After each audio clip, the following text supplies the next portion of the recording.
शिक्षा मित्र किसकी चौखट पर खड़े होकर आवाज लगाए कि हमें हमारा हक दे दो।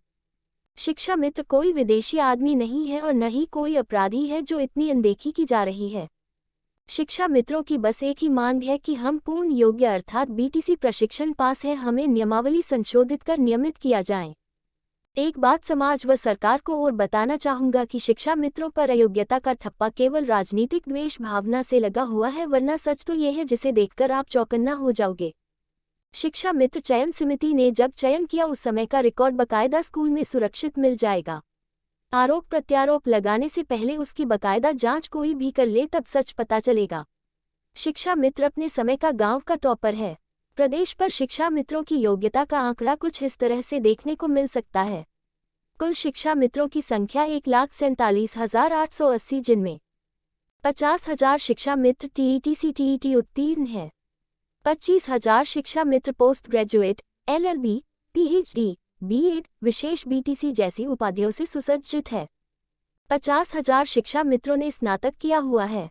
सच तो ये कि सरकार ने शिक्षा मित्रों के चयन को इंटरबेस बनाया जरूर था, लेकिन सभी ने अपनी मेहनत और संघर्ष की कहानी गढ़ी और एक अच्छे व योग्य शिक्षक बन गए हैं। सरकार को अगर कोई द्वेष भावना नहीं है तो वोटों की राजनीति से ऊपर उठकर एक बार नियमावली बनाकर शिक्षा मित्रों को एक नोटिस भेजा जाए कि जो लोग शिक्षक की निर्धारित योग्यता पूरी कर रहे हैं उन्हें हम पुनः समायोजन कर रहे हैं। 25 जुलाई 2017 को सुप्रीम कोर्ट द्वारा इनके पदों को रद्द नहीं किया गया है, बल्कि बहुत ही अच्छा फैसला देते हुए सरकार को कहा गया है कि सरकार चाहे तो शिक्षा मित्रों के लिए वैकल्पिक रास्ते पर विचार कर सकती है। उसके बाद 17 अगस्त 2017 को ही भारत के राजपत्र में साफ साफ कहा गया है कि जो शिक्षक पद पर समायोजित कर दिए गए हैं उन्हें छेड़ा न जाए, बल्कि उन्हें योग्यता पूरी करने को 5 साल का समय दें।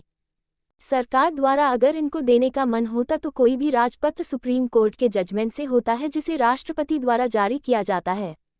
शिक्षा मित्र सन 2000 से 2005 तक चयनित हुए हैं। इन पर आरटीई एक्ट लागू नहीं होता है। उक्त एक्ट 23 अगस्त 2010 के बाद लागू है। भले ही सरकार ने इसको प्रशिक्षण 2013 में पास आउट कराया हो, परंतु इसकी मंजूरी 2007 में मायावती सरकार में शिक्षा मित्रों को शिक्षक बनाने के लिए लिखित प्रस्ताव पारित कर ली गई थी। उस समय 1,24,000 शिक्षा मित्रों ने स्नातक पर स्नातक किया हुआ था। अखिलेश सरकार द्वारा शिक्षा मित्रों से किया गया चुनावी वायदा ईमानदारी से निभाया गया। उसकी सरकार द्वारा राज्यपाल से मंजूरी लेकर शासन प्रशासन द्वारा शिक्षा मित्रों को समायोजित किया गया था। बहुत बड़े संघर्ष का इतिहास लिखकर शिक्षा मित्रों को किसी सरकार ने अपने गले लगाया था।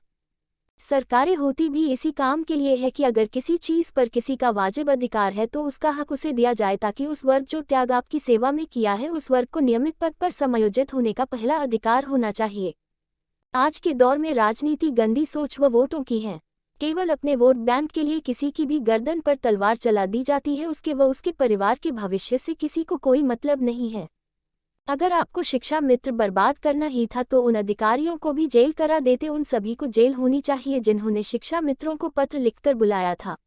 अभी तक 10,000 शिक्षा मित्रों ने आर्थिक तंगी के कारण मौत को गले लगा लिया। किसी भी राजनीतिक नेता या सरकार के किसी अधिकारी, मंत्री, विधायक, सांसद ने आज तक संवेदना का एक झूठा शब्द भी नहीं बोला। हाँ, 2014 के चुनाव से पहले शिक्षा मित्रों से खुद प्रधानमंत्री मोदी जी व मुख्यमंत्री जी ने झूठे वायदे जरूर किए। अभी भी शिक्षा मित्रों को सरकार से बहुत आस है कि सरकार कुछ न कुछ रास्ता जरूर निकालेगी जिससे होती हुई मौतों पर विराम लग जाए और पेट को समय पर भोजन मिल जाए, बूढ़े माँ बाप की दवा दारू और बच्चों के हाथ पीले हो जाएं। सरकार से उत्तर प्रदेश का 1,47,880 शिक्षा मित्र अपना हक मांग रहा है, कोई भीख नहीं। अगर देश में अभी गरीबों के प्रति संवेदना बाकी है तो शिक्षा मित्रों को न्याय मिलना ही चाहिए। ऐसे ही किसी का जीवन भर शोषण का मतलब कानूनी रूप से व न्यायकारी ईश्वर के दरबार में भी जघन्य अपराध है। लेखक प्रमोद कुमार विधुड़ी, मेरठ, एक समाज सेवक हैं।